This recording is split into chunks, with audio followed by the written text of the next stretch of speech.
The man who built the most sophisticated propaganda machine in modern history is now being publicly called a war criminal by one of his own, not by an opposition figure living safely in London, not by a Western journalist, by a lawyer who spent a decade inside the Kremlin system, filing lawsuits against Putin's enemies, appearing on state television as a loyal defender of the regime, and personally helping to imprison Alexei Navalny.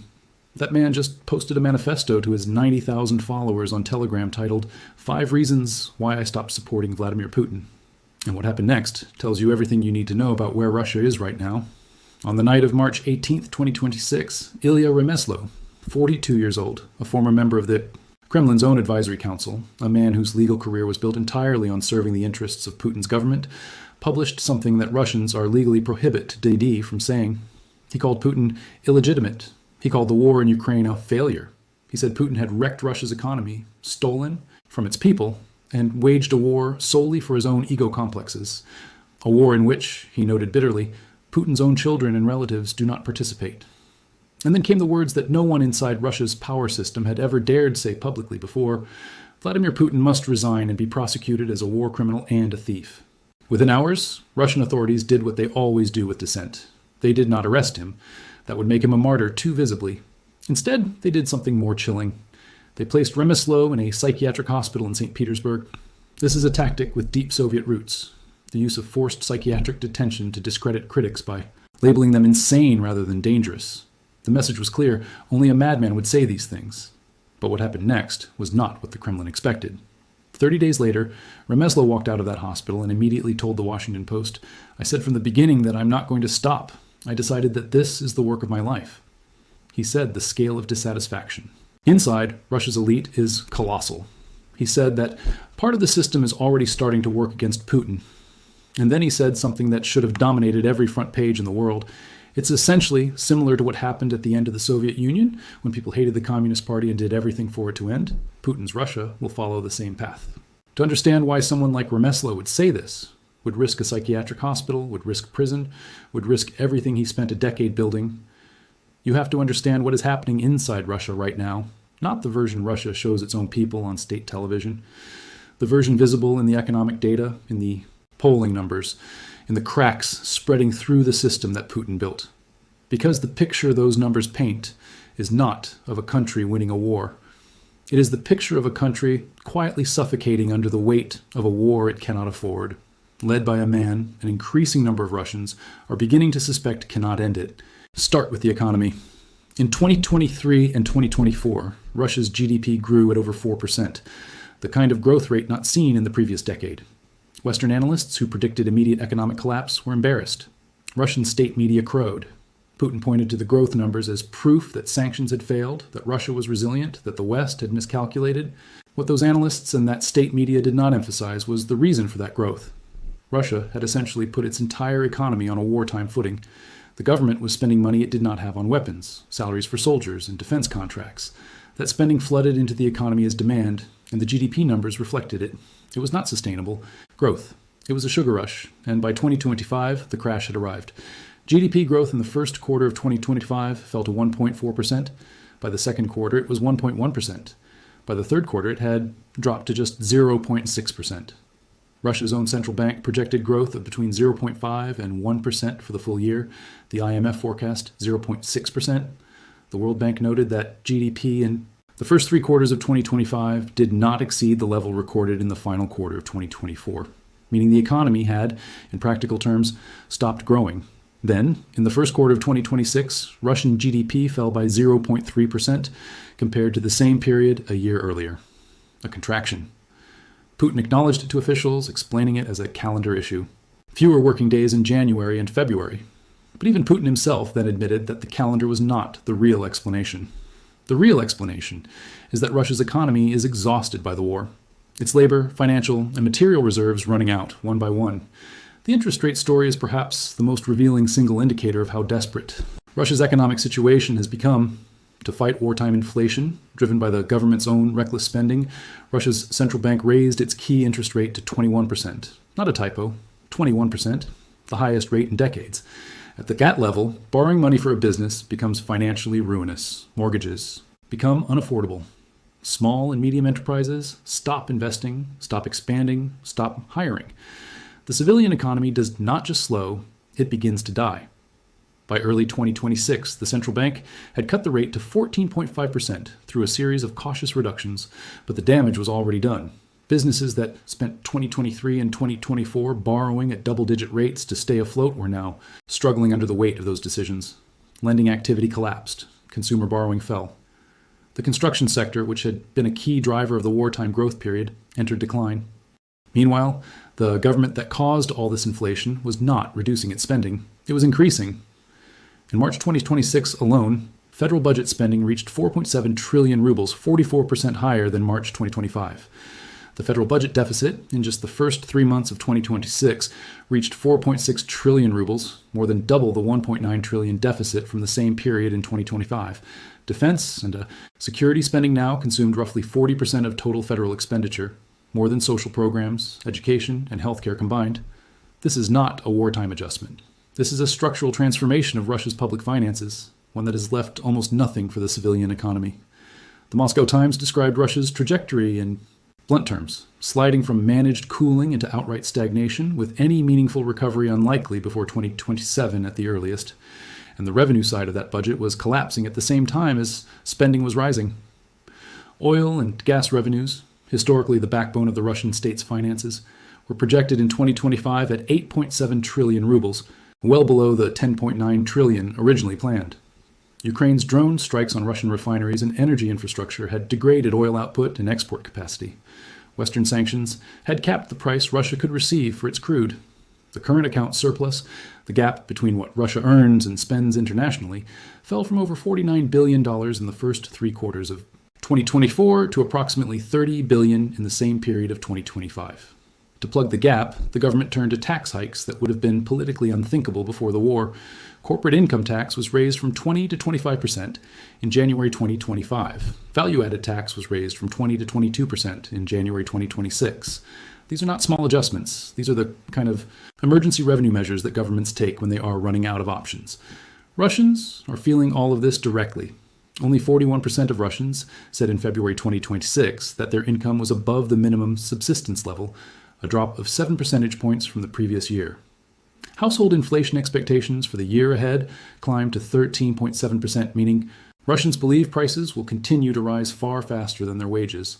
Military salaries, which had been a major driver of household income in the wartime period, were indexed by just 7.6% in October 2025, below soldiers, and their families were falling behind in real terms. Regional governments, which had been offering large signing bonuses to attract military recruits, began slashing those bonuses by as much as 4 to 5 times in cities like St. Petersburg, Samara, and Kazan. The money that had made military service financially attractive was drying up. It is against this backdrop of economic stagnation, rising prices, falling living standards, and a war that has now lasted 4 years with no end visible, that you have to read the polling data. And the polling data, even from sources that are friendly to the Kremlin, is telling a story that Russia's government clearly does not want told. The Levada Center, the last independent polling organization in Russia that is not directly controlled by the state, recorded Putin's approval rating dropping from 87% in September 2025 to 79% in April 2026. That is still a majority, but the direction of travel matters enormously in a system built entirely on the image of invulnerability. The Public Opinion Foundation, a state-linked pollster with every incentive to produce flattering results, found that Putin's approval had fallen to 73%, the lowest figure recorded since the start of the full-scale invasion in February 2022. VCIOM, another state-controlled polling service, reported that nearly a quarter of Russians now say they do not trust the president. A quarter. Even within the surveys designed to make Putin look strong, the cracks are showing. An assistant professor of Russian politics, named Stephen Halls, described what is happening in clear terms. The economy has started to bite. I think Russian people are seeing the increase in prices, the inflation. That statement is almost an understatement. What Russians are seeing is not just price increases. They are seeing the collapse of a social contract. For over 2 decades, Putin offered Russians a deal: give up your political freedoms, your free press, your right to protest, and in return receive stability, rising living standards, and national pride. That deal is now visibly broken on every single term. The political freedoms are still gone. The free press is still crushed. The right to protest is still criminalized. And the stability, the rising living standards, the national pride, All of it is evaporating under the pressure of a war Putin started and cannot finish. This is the context in which Remeslow's defection has to be understood. He is not a man who snapped. He is not a confused idealist. He spent a decade as a professional enforcer for the regime, targeting journalists, activists, opposition politicians. He knew exactly how the system worked because he was part of it. When someone like that stands up in front of 90,000 followers and says the system is condemned to collapse, the significance is not just what he said. The significance is what it tells you about what people inside the system are privately thinking. Remeslo himself said it directly. The scale of dissatisfaction is colossal. He said he remains in contact with former allies inside Russia's power structures. He described an intense conflict between the Kremlin's political administration and the FSB, Putin's own security service, over how tightly to clamp down on internet access and dissent, with political advisors warning that the restrictions are stoking anti-government anger in a highly digitalized society. A very big battle for power is going on, he said. Mikhail Khodorkovsky, once Russia's richest man, now a leading opposition figure in exile in London, confirmed the picture. He said there is a clear conflict between the presidential administration and the FSB's second directorate, which is responsible for combating terrorism and defending the Russian constitution. He described Kremlin political advisors actively trying to signal to Putin that if things continue on their current path, the lid could blow off the can.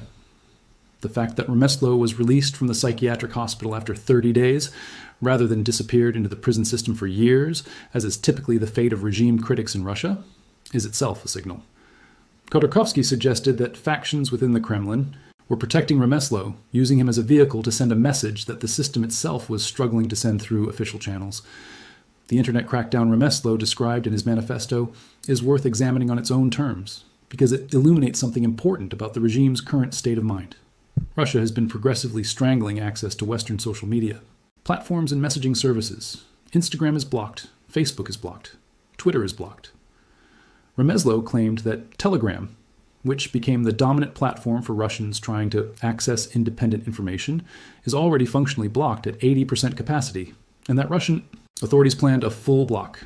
In its place, Russians are being steered toward a state-approved messaging platform that Remeslo alleged is owned by a member of Putin's family and allows the FSB to monitor all communications. This is not the behavior of a confident government. This is the behavior of a government that is frightened of its own population's access to information, because the information available, if Russians can access it, contradicts everything the government has told them about the war, the economy, and the future. What makes all of this particularly significant is the timing. Russia is approaching parliamentary elections in November 2026.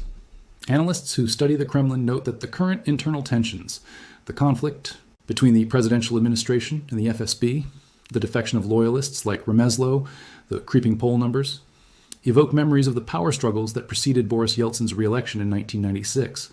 That was a moment when Russia's political elite was visibly fracturing over questions of succession, legitimacy, and the direction of the country. Russia did not collapse then. Yeltsin survived and consolidated power. But the comparison is being made by serious people who know the system well, and the fact that it is being made at all is significant. These are not the conversations that happen in a system that feels secure about its own future. The propaganda machine is not broken. It is important to be precise about this. Russian state television still reaches tens of millions of Russians every day. The narrative of a heroic Russia standing firm against a hostile Western-backed Ukraine is still the dominant message in most Russian homes. The government is still capable of enormous repression. Remeslo's psychiatrics hospitalization was a reminder of that. But the propaganda machine is cracking in ways it has never cracked before. When a man who personally helped imprison Navalny starts calling the president a war criminal in public, the machinery designed to prevent exactly that kind of statement has visibly failed. When the Kremlin's own polling services record a quarter of Russians saying they do not trust the president, the numbers designed to project strength are instead projecting anxiety. When the economy that was supposed to prove the West wrong about sanctions is instead sliding towards stagnation, the material foundation on which the propaganda rests is eroding. There is a version of events in which none of this matters, in which Putin survives, the war continues, the economy limps along at near zero growth, and Russia's authoritarian system proves more resilient than its critics believed. That version is possible. Authoritarian systems have absorbed enormous amounts of economic pain and internal dissent throughout history without collapsing. Russia is not on the verge of revolution. It is not about to implode. The Kremlin still has tools. repression, propaganda, the windfall revenues that occasionally arrive when oil prices spike, the ability to redirect public anger outward toward Ukraine and the West. But something has shifted. The shift is visible in the data, in the polling, in the defections, in the cracks inside the power system that people like Remeslo and Khodorkovsky are describing from different vantage points. The deal Putin offered Russia for 2 decades, stability in exchange for submission, is no longer delivering its side of the bargain. The submission remains. The stability is gone. And the longer the war continues, the longer the economy stagnates. And the longer Russians look up at the sky above Moscow and see 130 anti-aircraft systems pointed at threats from their own neighbor. The harder it becomes to sustain the fiction that everything is under control and that Russia is winning. Remeslo put it in the starkest terms available: Putin is becoming weaker and weaker, year after year. There are clear signs of an approaching collapse of the system. He said it knowing he would be punished for saying it. He said it after a decade of defending the system from exactly this kind of criticism. He said it and then walked out of a psychiatric hospital and said it again. Whatever you think his motivations are, genuine conscience, factional maneuvering, or something else, entirely, the fact that it was said at all in public in Russia by that man is a data point that no amount of state television can fully erase. The cracks in Putin's Russia are now visible from the inside, and the people who can see them most clearly are the ones who spent years helping to paper over them.